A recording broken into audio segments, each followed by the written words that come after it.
आज हम गए थे Karachi receive biryani Sahiwal. High street पे वाक़या है। ये इनका फैमिली हॉल है और इनका खाना हम पहले भी एक बार आए थे, बहुत अच्छा था।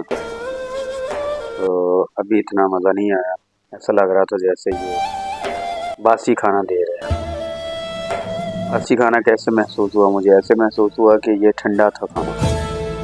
और इन लोगों ने जो हमें कोल्ड ड्रिंक दी वो भी बगैर गैस की थी, इसमें गैस ही नहीं थी। मतलब ऐसे लग रहा था जैसे ये एक्सपायर है। फिर हमने उनके एक वेटर को बुलाया, उसको बताया, उसने हमें कोल्ड ड्रिंक चेंज करके दी और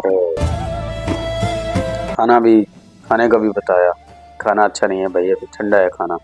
हमने प्लेटर लिया था और एक प्लेट ली थी और प्लेटर में बिल्कुल चावल इतने थे जैसे एक प्लेट में होते हैं। अभी इनका काम चल पड़ा है, इसीलिए अभी अवाम के साथ ऐसा कर रहे हैं। बेसिकली इनको ऐसा करना नहीं चाहिए। अपने जितने भी कस्टमर हैं, ये नहीं कि हमारे साथ कर रहे हैं, सबके साथ यही होगा, सबके साथ यही कर रहे होंगे।